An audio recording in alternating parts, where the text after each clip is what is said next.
Welcome back to News in a Flash. My name is Nico. And my name is Frida, and on to me for the first story.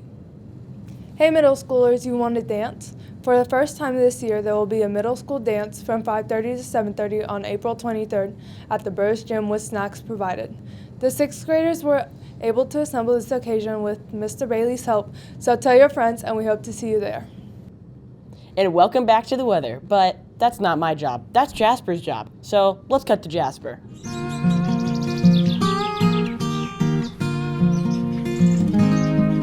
Thanks, Jasper, and welcome back to the weather, where today it's looking very cloudy, with a high of 80 degrees and a low of 64 degrees today. Tomorrow, Saturday, it'll be a high of 74 degrees and a low of 43 degrees, with it being, again, mostly cloudy. On Sunday, it'll clear up a little bit of the clouds, with it being kind of cloudy, with a high of 50 degrees and a low of 35 degrees. On Monday, it's going to be very sunny, with a high of 58 degrees and a low of 41 degrees. On Tuesday, it's going to go from sunny to cloudy with a high of 67 degrees and a low of 51 degrees. On Wednesday, it's going to start raining and pouring, with it being a high of 69 degrees and a low of 56 degrees. The rain continues to go as Thursday and Friday both bring rain, with Thursday being a high of 71 and a low of 52, and Friday being a high of 69 and a low of 50. On Saturday, it's just going to be cloudy with a high of 67 degrees and a low of 49 degrees. On Sunday, the clouds clear up a little, with it being kind of cloudy with a high of 66 degrees and a low of 40 degrees. On Monday, it's just going to be a little bit rainy with a high of 62 degrees and a low of 47 degrees. On Tuesday, it is going to be very sunny with a high of 63 degrees and a low of 44 degrees.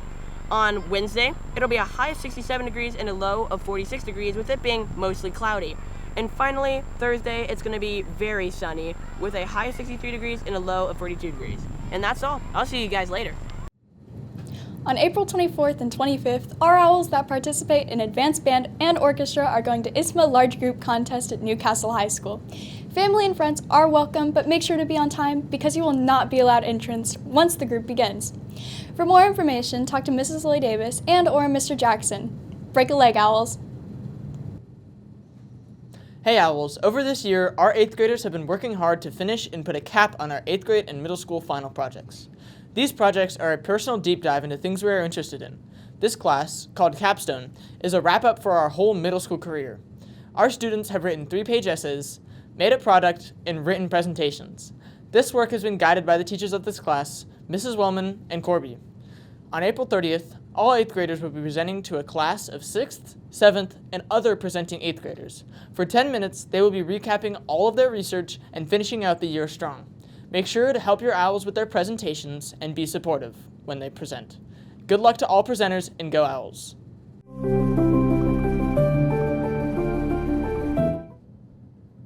What's up, Owls? This is the first ever edition of Topic Time.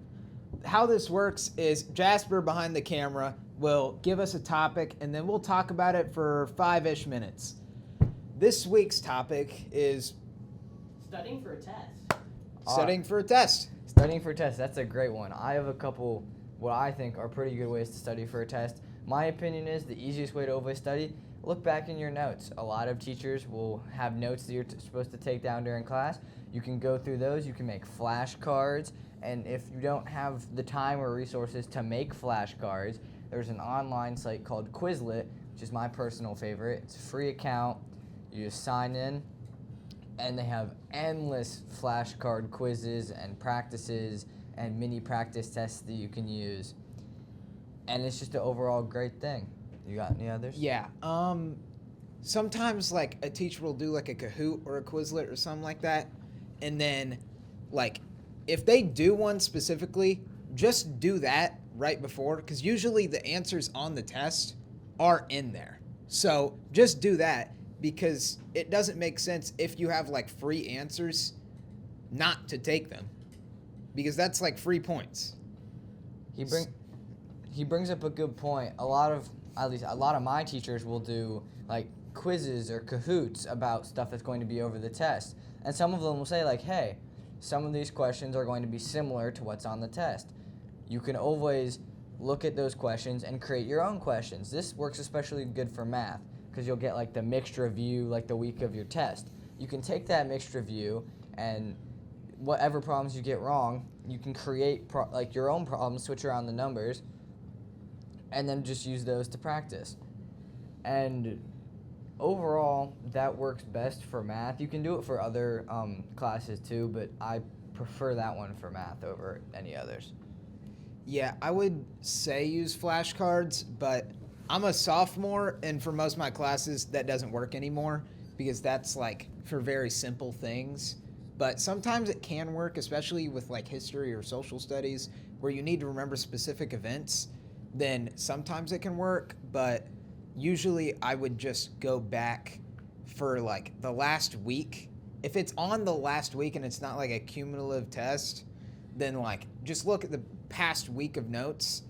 I would say like maybe 30 minutes before your class, maybe the period before, and just look at that.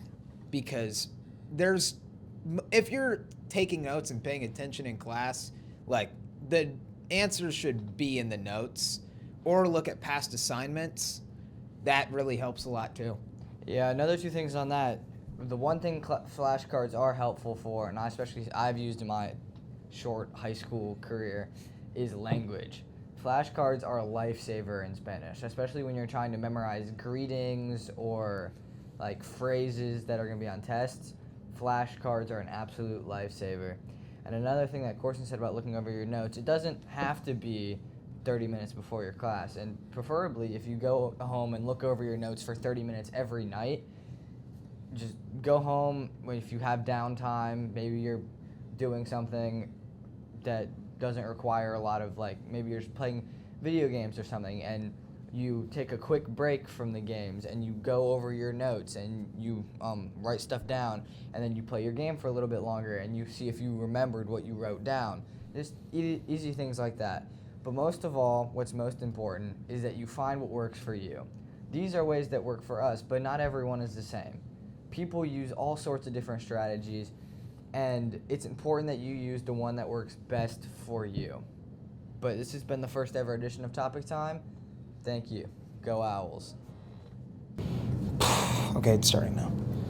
On April 1st, Burris Broadcast hosted our One Ball State Day live stream, where we helped raise donations for Burris. We raised $7,500 for Burris, with 78 people donating in total.